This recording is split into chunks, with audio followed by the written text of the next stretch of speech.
नमस्कार साथियों, एक बार फिर से आप सबका प्राइमरी का मास्टर यूट्यूब चैनल पर स्वागत है। और आज हम सीखेंगे कि किस प्रकार से अपने विद्यालय के बच्चों का रिकॉर्ड जो है U-प्लस पोर्टल पर किस प्रकार से अपलोड करें। बहुत ही आसान है, धैर्य के साथ एक बार इसको आप लोग समझ लीजिए। यह काम आप मोबाइल से आसानी से कर सकते हैं, लेकिन अक्षर इसमें इतने छोटे छोटे होते हैं कि अभी आप अंदर खोलेंगे जब पोर्टल तो आपको समझ में आ जाएगा कि ज़्यादा देर तक इस पे हम काम नहीं कर सकते मोबाइल के द्वारा। तो लैपटॉप या टैबलेट अगर आपके पास है या कंप्यूटर है तो उस पर आसानी से कर सकते हैं। आपके यहाँ संख्या कम है बच्चों की तो मोबाइल से भी कर लीजिए। तो चलिए शुरू करते हैं किस प्रकार से हम डेटा फीड करेंगे। क्रोम या किसी अन्य ब्राउज़र में आप गूगल ओपन करें। तो सबसे पहले हम इस पे डालेंगे UDISE। UDISE प्लस का है ये पोर्टल, तो आप यहाँ से खोज सकते हैं नीचे UDISE प्लस। तो हमने कई बार इसको सर्च किया है तो सबसे पहले ही आ जा रहा है, तो इसको हमने टच किया। ये देखिए सर्वर प्रॉब्लम नहीं है, आज अच्छे से खुल जा रहा है। बहुत बारीकी के साथ समझिएगा, लैपटॉप और मोबाइल पर दोनों में एक ही तरह का खुलता है, थोड़ा सा जो ऑप्शन है इधर उधर हो सकता है। तो यहाँ पे हमने क्रोम में खोला है, क्रोम में मैंने डेस्कटॉप मोड ऑन कर लिया है। अब देखिए हमें फीडिंग कहाँ से करना है, तो आप नीचे की तरफ जाएंगे तो यहाँ पे आपको स्टूडेंट मॉड्यूल जो है यहाँ पे स्टेट को सेलेक्ट करना है यहाँ से। तो आप सबसे नीचे जाएंगे, जैसे मैंने उत्तर प्रदेश का सेलेक्ट किया और यहाँ पे गो पर क्लिक कर दिया। गो पर क्लिक करते ही हमारे सामने जो नया पेज आएगा, यहाँ से फिर हमें इस वाले ऑप्शन पर क्लिक करना है, कहीं पे भी टच कर दीजिए खुल जाएगा। अब यहाँ पे हमें अपने विद्यालय का जो यूज़र आईडी है, यूज़र आईडी यानी कि जो हमारा UDISE कोड है, UDISE संख्या यहाँ पे डालेंगे। तो चलिए एक बार इसको समझ लेते हैं। UDISE कोड यहाँ डालते हैं जो हमारा है यहाँ पे, फिर जो हमें मिला हुआ है हमारे विभाग द्वारा पासवर्ड उसको डालेंगे, कैप्चा डालेंगे, हूबहू यहाँ जैसा लिखा है उसको यहाँ लिखते हैं, फिर उसके बाद हम लॉगिन करते हैं। तो चलिए हम इतना डाल के लॉगिन करते हैं। सबसे पहले हमने डालकर सब कुछ विवरण लॉगिन पर क्लिक कर दिया है, थोड़ा सा प्लीज़ वेट का ऑप्शन आ रहा है और ये खुल गया। आप यहाँ देखिएगा सबसे नीचे जो है क्लोज का बटन आ रहा है इस मेनू में, इसको क्लोज कर दीजिएगा। अब सारा सिस्टम हमारा यहाँ से शुरू होता है। अगर पहली बार कर रहे हैं तो आसानी के साथ आपके समझ में आ जाएगा क्या करना है। यहाँ सेक्शन मैनेजमेंट पर आपको क्लिक करना है। क्लिक करने के बाद थोड़ा सा आप नीचे आएंगे तो यहाँ देखेंगे आपकी जितनी क्लासें हैं विद्यालय में वो दिखाई देने लगेंगी। तो हमारे यहाँ 1 से 5 तक की है, तो देखिए सारी क्लासें यहाँ पे दिख रही हैं। तो अब हमें क्या करना है, यहाँ पे क्लिक करिए। अब देखिए हमने पहले भी काम किया है इसलिए यहाँ पे कोई दिक्कत नहीं आ रही है, सभी चीज़ें यहाँ पर फिल हैं। सेक्शन 1 है और मीडियम जो है वहाँ पे हिंदी है। अब आपको क्या करना है, पहली बार जब आप खोलेंगे तो यहाँ पे सेक्शन तो रहेगा लेकिन ये मीडियम जो है सेलेक्ट करना पड़ेगा। इसके लिए क्या करना है, तो यहाँ से एडिट करेंगे आप तो ऐसे ही सेम ऐसे खुलेगा, कुछ अंतर नहीं रहेगा। और आपको यहाँ से लैंग्वेज सेलेक्ट करना है। तो हमने हिंदी किया था, अभी भी हिंदी कर लिए, फिर अपडेट कर दीजिएगा। अपडेट जैसे करेंगे आपका उस क्लास में जो इंस्ट्रक्शन का लैंग्वेज है वो सेलेक्ट हो जाएगा। सेलेक्ट हुआ है या नहीं हुआ है देखिए यहाँ से आपको दिख रहा है। अब आप देख सकते हैं कि अगर आप बारी बारी से सभी क्लासों का ये जो है माध्यम भाषा का चयन कर लेंगे तो यहाँ फिर एक बार क्लिक करिएगा, कितने में चयन हुआ है वो दिख जाएगा। देखिए हमने यहाँ पे किया, क्लोज था, अब फिर से हमने ये किया तो देखिए सभी में हिंदी दिखा रहा है। यह मेरे में सभी में इसलिए दिखा रहा है कि मैंने सभी का कर लिया है। आप भी बारी बारी से सभी क्लासों का कर लीजिए। इतना करने के बाद अगर आपको लग रहा है आपके यहाँ किसी क्लास में और भी सेक्शन है तो यहाँ से ऐड कर लीजिएगा, ठीक है। जैसे किसी विद्यालय में कक्षा 1 में काफ़ी बच्चे हैं, 2 सेक्शन चलाना पड़ रहा है तो यहाँ से ऐड कर लीजिएगा। एक चीज़ और आपको यहाँ पे मैं बताता चल रहा हूँ, पेज पे सबसे ऊपर दाहिने तरफ ये 3 जो लाइनें हैं इनको क्लिक करें। तो अगर आपको इंग्लिश में भरने में दिक्कत है तो हिंदी कर लेंगे तो पूरा आपका ये जो है पेज हिंदी में हो जाएगा, ठीक है। तो यहाँ पे मैं इंग्लिश ही रखता हूँ। क्योंकि कुछ चीज़ें ऐसी हैं जो हिंदी में आपको कठिन लगेंगी। अब आगे क्या काम करना है, सेक्शन हमने बना लिया है और लैंग्वेज सेलेक्ट कर लिया है सभी के लिए। तो स्कूल डैशबोर्ड यहाँ पे आपको दिख रहा होगा, यहाँ से आगे चलना है हमें। स्कूल डैशबोर्ड पर जैसे हम क्लिक करेंगे, अब थोड़ा सा नीचे जाएंगे तो आपके विद्यालय में जो भी बच्चे हैं, जितने भी बच्चे पोर्टल पे इस समय हैं, वो दिखाई देने लगेंगे। 75 बच्चे हैं, जिसमें से 36 लड़के और 39 लड़कियां हैं। अब यहीं से समझिएगा, आपको लग रहा है किसी क्लास में बच्चे अभी यहाँ पर कम दिखाई दे रहे हैं। जैसे क्लास 1 में मेरे यहाँ भी कम दिखाई दे रहे हैं। जैसे यहाँ पे 30 बच्चे हैं, सिर्फ 9 बच्चों का विवरण है। तो इसमें घबराने वाली कोई बात नहीं है, क्योंकि डीबीटी का पैसा जो पहली बार आया था बस वही यहाँ पे है। हमें अन्य बच्चों को ऐड करना है। इसके लिए हमें क्या करना है, ऐड स्टूडेंट पे। तो ये काम हम बाद में करेंगे, लेकिन जो हमारे बच्चे पहले से इस पे पोर्टल पे हैं, इनका पहले से हम डाटा दे देते हैं। तो ऐड कैसे करना है इसको एक बार समझ लीजिएगा। ऐड स्टूडेंट पर आप क्लिक करिएगा तो सारा विवरण आपको यहाँ पे भरना पड़ेगा। भरते रहेंगे, ये पेज आगे बढ़ता रहेगा और अंत में फाइनल सबमिट होगा। लेकिन हमें ये काम अभी नहीं करना है, हमें करना है जो बच्चे इसमें हैं पहले उन्हीं का विवरण फीड करना है। तो इसके लिए हम व्यू एंड मैनेज पर क्लिक करेंगे। तो कोई भी क्लास आप देख सकते हैं आपके सामने है। तो मैं 4th क्लास में एक बच्चे को लेता हूँ, किस प्रकार से उसका विवरण भरा जाएगा। और अगर आपने भरा है कोई विवरण, गलती हो जा रही है, घबराने की कोई दिक्कत नहीं है। आप खोल करके उसको आप अपडेट कर सकते हैं। तो देखिए, जैसे इस क्लास में जितने बच्चे हैं यहाँ पे सभी का विवरण है। देखिए पूरा दिख नहीं रहा, लैपटॉप या कंप्यूटर टैबलेट होता तो पूरा दिखता है। तो हमें थोड़ा सा दाहिनी तरफ जाना पड़ेगा। तो यहाँ पे कुछ बातें आप समझ लीजिए। हमने जिन बच्चे का विवरण कंप्लीट कर दिया है वहाँ कंप्लीटेड लिखा रहेगा और सभी चीज़ें जो हैं ग्रीन हो जाएंगी।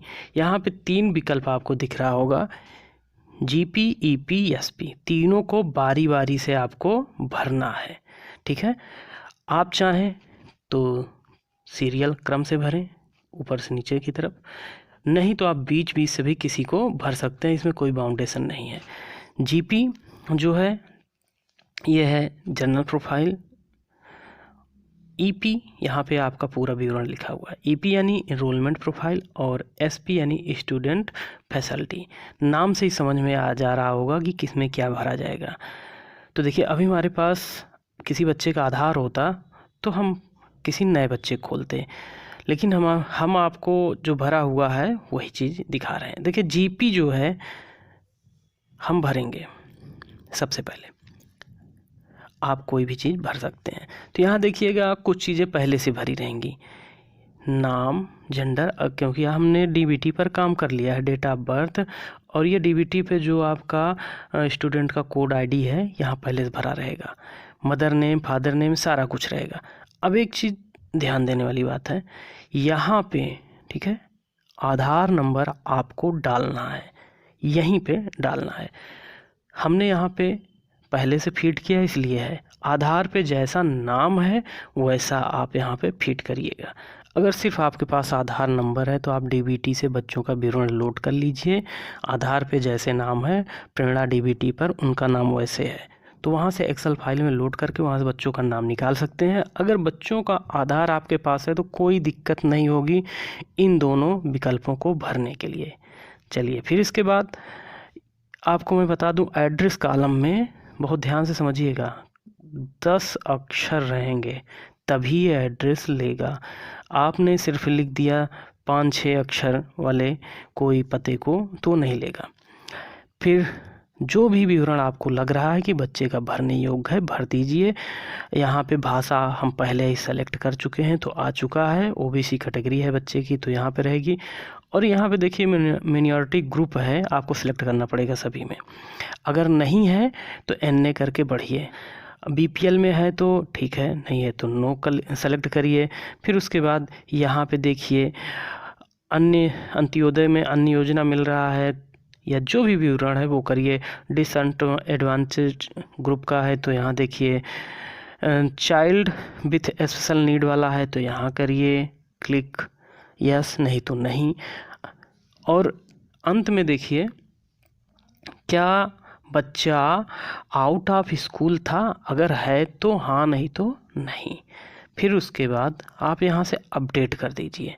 इतना भरने के बाद जैसे ही आप अपडेट करेंगे, ये नए बच्चों में भी यही अप्लाई होगा। नेक्स्ट पर आप क्लिक करिए। नेक्स्ट पर जैसे ही आप क्लिक करते हैं तो यहाँ पे फिर से आपके सामने कुछ चीज़ें आ जाएंगी, जिसमें आपको SR नंबर, एडमिशन नंबर डालना है। मैंने डाल दिया। एडमिशन डेट पहले से रहेगी क्योंकि आपने DBT पर ये भर लिया है। आपके क्लास का रोल नंबर, बच्चे का रजिस्टर में जो रोल नंबर है उपस्थिति रजिस्टर में, वो यहाँ डालना है। अब देखिए, बच्चा हम लिए हैं क्लास 4 का, तो यहाँ पे स्टूडेंट में जो है study at current and same school, हमारे विद्यालय में पहले भी पढ़ रहा था। अगर नहीं है तो यहाँ पे हम दूसरा विकल्प सेलेक्ट करेंगे, किसी अन्य विद्यालय से आया है। डायरेक्ट एडमिशन है तो नन या नॉट स्टडी पर क्लिक करेंगे। पिछले साल कक्षा 3 में बच्चा था, हम यहाँ कक्षा 3 भरेंगे।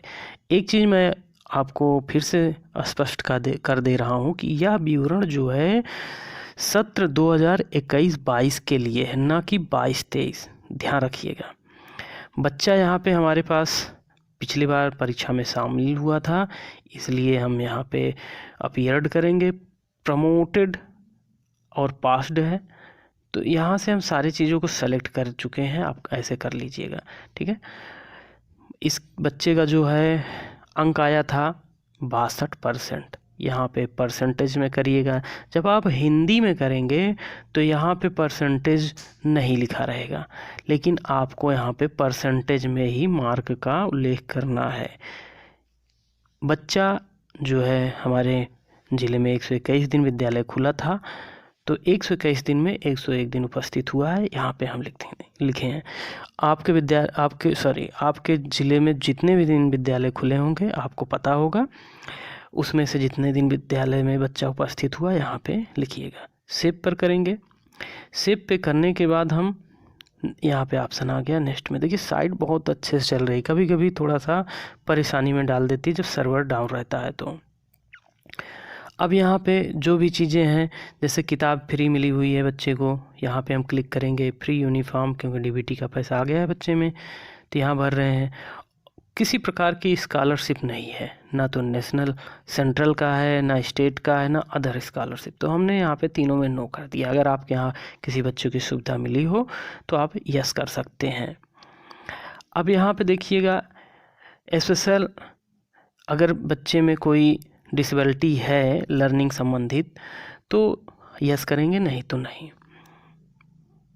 और इसी तरह से आप इन तीनों का भी देखिएगा। ADS में अगर बच्चा है तो यस, नहीं तो नहीं। और अगर हाइपर एक्टिव डिसऑर्डर है तो यस, नहीं तो नहीं। फिर उसके बाद यहाँ पे कुछ एक्स्ट्रा करिकुलम एक्टिविटी है बच्चे के पास, तो यस, नहीं तो नहीं पे क्लिक करेंगे। फिर यहाँ पे हम आ जाएंगे, अगर गॉड गिफ्टेड जैसे कहा जाता है, कुछ बच्चे हैं जिसमें टैलेंट है, तो हम यस करेंगे। अगर यस करते हैं तो बच्चा किस क्षेत्र में है यहाँ पे क्लिक करना पड़ेगा, नहीं है तो ये सब विकल्प कोई मायने नहीं रखेंगे। और भी कुछ चीज़ें हैं इसमें भरना पड़ जाएगा। और सबसे अंत में है, अगर आपके विद्यालय में NSS है, NCC है या स्काउट गाइड है तो यहाँ पे यस करिएगा, क्योंकि बच्चा इसमें पार्टिसिपेट कर रहा होगा। नहीं है तो नहीं। इतना करने के बाद हम नेक्स्ट पे सेव पे करेंगे। सेव पे जैसे करेंगे, facility data saved and successfully हो गया। अब हम यहाँ पे नेक्स्ट करेंगे। नेक्स्ट जैसे करते हैं, बच्चे का पूरा विवरण एक बार मिलाने के लिए आ जाता है। यहाँ पे हम बच्चे का विवरण मिलाएंगे। अगर कहीं गलती है तो हम पीछे जा कर के फिर से एक बार अपडेट कर लेंगे, ठीक है। अब इतना करने के बाद यहाँ पे हमें विकल्प एक दिखेगा कंप्लीट का। जैसे आप कंप्लीट करेंगे आपके सामने ये विवरण आ जाएगा। अब यहाँ पे आपको ओके करना है। ओके करने के बाद फिर से आप देखिए ये नया ऑप्शन आ गया, आप यहाँ पर क्लिक करिए। अगर आप नेक्स्ट पर क्लिक करते हैं तो आपको यहीं पर नया बच्चा आ जाता है, नहीं तो आप स्कूल डैशबोर्ड पर क्लिक करें। तो यहाँ पे फिर से यही पांचों क्लास खुल जाएंगी। एक चीज़ आपके पास समस्या आ सकती है कि किसी बच्चे का अभी तक आधार नहीं बना है, तो उसका हम डेटा कैसे फीड करें। तो इसके लिए भी घबराने की ज़रूरत नहीं है। उसके लिए हम कोई ऐसा देखिए बच्चा लेते हैं जहाँ पे देखिए अभी हमारे पास आधार नहीं है, तो क्या होगा। चलिए सबसे पहले हम आधार वाले सेशन में ही आ जाते हैं। अब इसमें हमें 12 बार 9 भर देने हैं। 1 2 3 4 5 6 7 8 9 10 11 12। देखिए ये ले लिया। अगर इसके अलावा आप कोई चीज़ भरते हैं तो नहीं लेगा। जैसे हम 2 भर दी, नहीं लिया, 1 भर दी। कुल मिलाकर जान लीजिए 12 बार आप 9 भरेंगे तो बच्चे के आधार कार्ड संबंधी समस्या भी दूर हो जाएगी। अगर कोई डाउट है तो आप कमेंट करके हमें बताइए, उसको हम क्लियर करेंगे। क्योंकि अंतिम दौर चल रहा है विद्यालयों में, ये डाटा आप जल्दी से जल्दी कंप्लीट करें।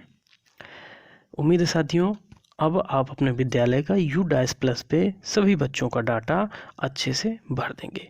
मिलते हैं किसी एक नए जानकारी के साथ एक नई वीडियो में। तब तक के लिए नमस्कार, जय हिंद।